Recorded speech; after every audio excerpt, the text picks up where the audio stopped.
What's up, everyone? It's me, Sanitary here. Today's video, I wanted to go over a wonderful product that I've been using recently to help alleviate a lot of back pain. I have a lot of knots in my ligaments and my muscles due from years of working out and just from stress and whatnot, especially in my trap area and my lower back. And that is a CBD, and CBD is basically stands for cannabidiol, which is essentially a compound that's derived from the cannabis plant. Now, real briefly, just stick with me before I show you this product right here. I want to go over some quick legalities just in case you're not familiar with CBD.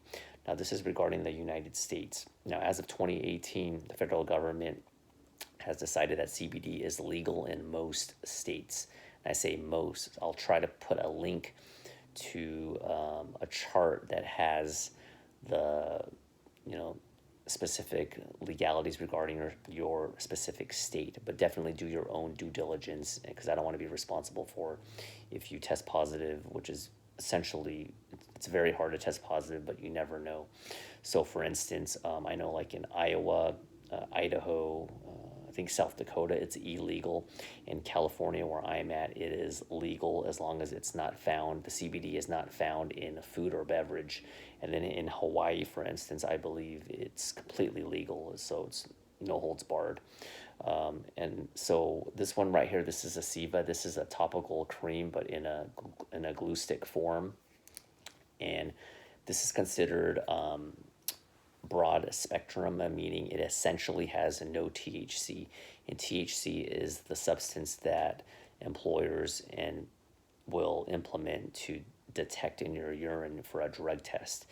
And broad spectrum essentially has no THC. When I say essentially, there could possibly be small trace amounts of THC from cross contamination. If you're worried about that, then you want to look into an isolate CBD.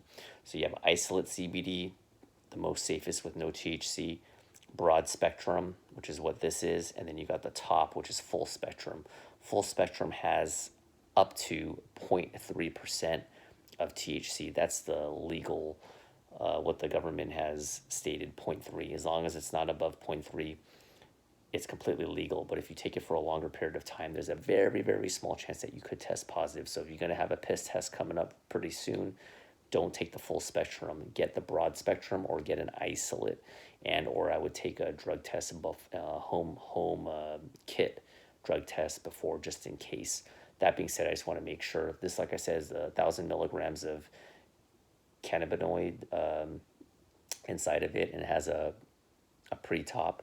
So you just take it off like this, and there's a bottom right here, and you just kind of lift it up, turn it, and it pops up, and it smells wonderful. It has a lot of active has some great ingredients, essential, wholesome ingredients, and I try to keep it more wholesome. I mean, you could take ibuprofen, Aleve, blah, blah, blah, but I think this is just better to be more natural. This has hemp-derived CBD, obviously, coconut oil, white beeswax, limonene, sunflower, lecithin, essential oil blend, peppermint, some lavender, some cloves, and some other good stuff. So you essentially just put it up like that, and you just dab it a little bit. One quick piece of advice is don't go too aggressive. Don't go more than a few lines on one spot, because this stuff is pretty strong. Within 5 to like 8 minutes, you should start feeling.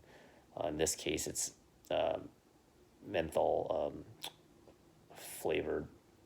So don't go too aggressive. I did that one time, and it's going to start burning. You can always add a little bit more, but you can't take away. So I like to do a little dab method. Just go like this a little bit, and then just wait it out a little bit, and you'll start to feel it. And my piece of advice is to, especially in parts where you can't reach, obviously have someone else do it for you. And like mine, the lower back, and just hard to reach places back here, just have someone else do it. In my case, it's my wife. So it's been great, and like I said, I predominantly use this topical cream in stick form because it's less sticky. They do have creams, but I'm using the stick right now. But this topical is primarily used for joint pain, like I said, for lower back pain and upper body, just everywhere in general. But what I've noticed, one of the great positive things about this is that not only has it helped me with my having less pain in general, but having the less body aches has allowed me to be more relaxed and has able to increase my quality of sleep. Now, there are other CBD products that are more geared towards sleep and stuff like that, which I'll probably do different videos in the future. But I don't really have sleep problems. But this has increased my quality of sleep by this allowing my body to be more relaxed. I'm able to sleep better. By by me by me being able to sleep better, I'm in a better mood in the morning. If I'm in a better mood in the morning, I'm more productive at work. I'm more productive at work. I'm more motivated to work out. If I don't have any too many body aches and pains from my prior workouts, I feel more motivated and I have a better quality workout. So there's just CBD is wonderful. It's just a cascade of positive effects that has surprised me. You know, when I went into the store, I was like, oh, I want something just for my back. But I didn't think about all of the other things that CBD has, all the other factors that CBD has contributed in a positive manner. So I don't get paid for any of this. I don't know why it took the government until 2018 to approve CBD up to 0.3% of THC. But I digress. So that's pretty much it. I'll probably do another series of videos coming up. If you have any questions or comments, leave them down below. I'm definitely not an expert with CBD, but I have been doing a lot more extensive research on it, and it's a wonderful product. This one is the Seva. You go to sevacbd.com. I'm not sure if they deliver, but if you just type it in, it's all across America. There's tons of different companies that you can go to. Just make sure you do your research, like I said. Full spectrum has up to 0.3% of THC. Broad spectrum has essentially none, maybe trace amounts, but probably won't show up on a test. And then isolate CBD, you want to be the safest. So that's my time. Thanks for watching. Comments, questions, always welcome. And I'll talk to you in the next video. Let me know if you have any questions or if you have any experience with CBD. Thanks. Bye.